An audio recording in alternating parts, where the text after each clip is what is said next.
Down down BJP Modi हटाओ देश बचाओ मोदी हटाओ देश बचाओ down down BJP down down BJP विद्यार्थी विरोधी बीजेपी सरकारಕ್ಕೆ ಧಿಕ್ಕಾರ जिंदाबाद जिंदाबाद यूथ कांग्रेस जिंदाबाद जिंदाबाद जिंदाबाद यूथ कांग्रेस जिंदाबाद धिक्कार धिक्कार बीजेपी के धिक्कार धिक्कार धिक्कार बीजेपी के धिक्कार विद्यार्थी विरोधी बीजेपी सरकार ಕೇಳಿ ಧಿಕ್ಕಾರ ಧಿಕ್ಕಾರ ಧಿಕ್ಕಾರ ಭ್ರಷ್ಟ ಬಿಜೆಪಿ ನಾಯಕರಿಗೆ ಹೇಳಿ ಧಿಕ್ಕಾರ ಧಿಕ್ಕಾರ ಧಿಕ್ಕಾರ ಇದೇ 2026 ಕೂಡ 22 ಲಕ್ಷಕ್ಕೂ ಹೆಚ್ಚು ವಿದ್ಯಾರ್ಥಿಗಳು ಈ ಎಕ್ಸಾಮ್ ಅನ್ನ ಬರೆದಿರುವಂತರು ಮತ್ತೆ ಮರು ಎಕ್ಸಾಮ್ ಬರೆಯೋದಕ್ಕೆ ಹೊರಟಿದ್ದಾರೆ. ಕಾರಣ ಈ ಕ್ವಶನ್ ಪೇಪರ್ ಲೀಕ್ ಆಗಿದೆ.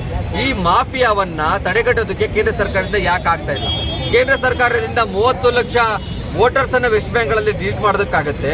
ಅದೇ ಒಬ್ಬ ಈ ಒಂದು ನೀಟ್ ಕ್ವಶನ್ ಪೇಪರ್ ಲೀಕ್ ಮಾಡುವಂತ ಮಾಫಿಯಾ ಗ್ರೂಪ್ ಅನ್ನ ಯಾಕೆ ಕಿತ್ತೋಗ್ಯಕ್ಕಾಗ್ತಾ ಇಲ್ಲ ಕೇಂದ್ರ ಸರ್ಕಾರಕ್ಕೆ ಮತ್ತೆ ಅಮಿತ್ ಶಾ ಅವರಿಗೆ? ಇಲ್ಲೇ ಗೊತ್ತಾಗುತ್ತೆ ಈ ಮಾಫಿಯಾದಲ್ಲಿ ಯಾರು ಒಳಗಡೆ ಇದ್ದಾರೆ ಅಂತ. ಏನು ಬಡ ಕುಟುಂಬದವರಂತೂ ಇಲ್ಲ, ವಿದ್ಯಾರ್ಥಿಗಳಂತೂ ಇಲ್ಲ, ಆ ಲೆವೆಲ್ಗೆ ಹೋಗೋದಕ್ಕೂ ಆಗಲ್ಲ.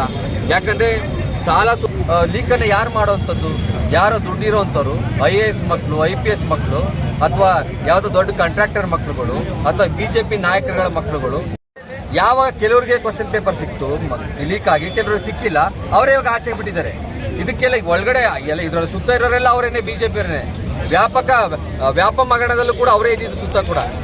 ಎಕ್ಸಾಮ್ ಮಾಡ್ತೀವಿ ಅಂತ ಹೇಳ್ತಿದ್ದಾರೆ. ಸಾಕಷ್ಟು ಅಮಾಯಕರು ಬಡವರು ಇದ್ದಾರೆ, ಅವ್ರ ಪರ ನೀವು ಇರ್ತೀರಾ?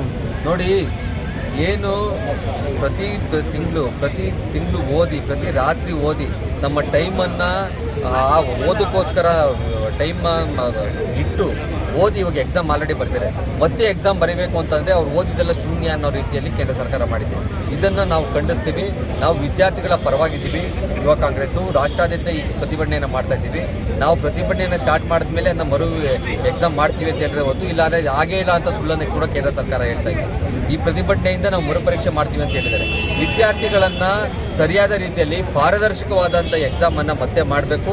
ಅದರಲ್ಲಿ ಯಾವುದೇ ತರಹದ ಕೊಟ್ಟಿರೋ ಫೀಸನ್ನು ಕೂಡ ವಾಪಸ್ ಕೊಡುವಂತ ಕೆಲಸವನ್ನ ಮಾಡಬೇಕು. ಯಾಕಂದ್ರೆ ಬಡವರಿಗೆ, ಮಧ್ಯಮ ವರ್ಗದವರಿಗೆ ಅದು ಯಾರೋ ಸಾಲ ಮಾಡಿ ಕೋಚಿಂಗ್ ತಗೊಂಡಿರ್ತಾರೆ, ಅವನು ಮತ್ತೆ ಫೀಸ್ ಕಟ್ಬಿಟ್ಟು ಎಕ್ಸಾಮ್ ಬರೆಯೋದಕ್ಕಂತೂ ಆಗಲ್ಲ. ಕೊಟ್ಟಿರೋ ಫೀಸನ್ನು ವಾಪಸ್ ಕೊಟ್ಟರೆ ಅಟ್ಲೀಸ್ಟ್. ಯಾಕಂದ್ರೆ ತಪ್ಪು ಕೇಂದ್ರ ಸರ್ಕಾರದ ಮತ್ತು NTA ಇದೆ ಹೊರತು ಈ ಯಾವುದೋ ವಿದ್ಯಾರ್ಥಿಗಳದಲ್ಲ. ಇದಕ್ಕೆ ಕಾರಣ ಎಲ್ಲ ಕೇಂದ್ರ ಸರ್ಕಾರನೇ, ಇದಕ್ಕೆ ಕಾರಣ ಎಲ್ಲ NTA, ಇದಕ್ಕೆಲ್ಲ ಕಾರಣ ಎಲ್ಲ ಬಿಜೆಪಿ ಮತ್ತು ಅಮಿತ್ ಶಾನೇ, ಬೇರೆ ಯಾರೂ ಇಲ್ಲ. ಅದರಿಂದ ವಿದ್ಯಾರ್ಥಿಗಳಿಗೆ ಪೇ ಮಾಡುವಂತ ಫೀಸನ್ನು ವಾಪಸ್ ಕೊಡಬೇಕು, ಫ್ರೀ ಎಕ್ಸಾಮ್ ಅನ್ನ ಕೊಡಬೇಕು, ಪಾರದರ್ಶಕವಾದ ಎಕ್ಸಾಮ್ ಅನ್ನ ಕೊಡಬೇಕು. ಮಧ್ಯಮ ವರ್ಗದವರಿಗೆ ಮತ್ತೆ ರೈತರಿಗೆ ಈ ರೀತಿಯ leak exam question paper leak ಆಗದೇ ಇರೋ ರೀತಿಯಲ್ಲಿ ಕೇಂದ್ರ ಸರ್ಕಾರ ನೋಡ್ಕೋಬೇಕು.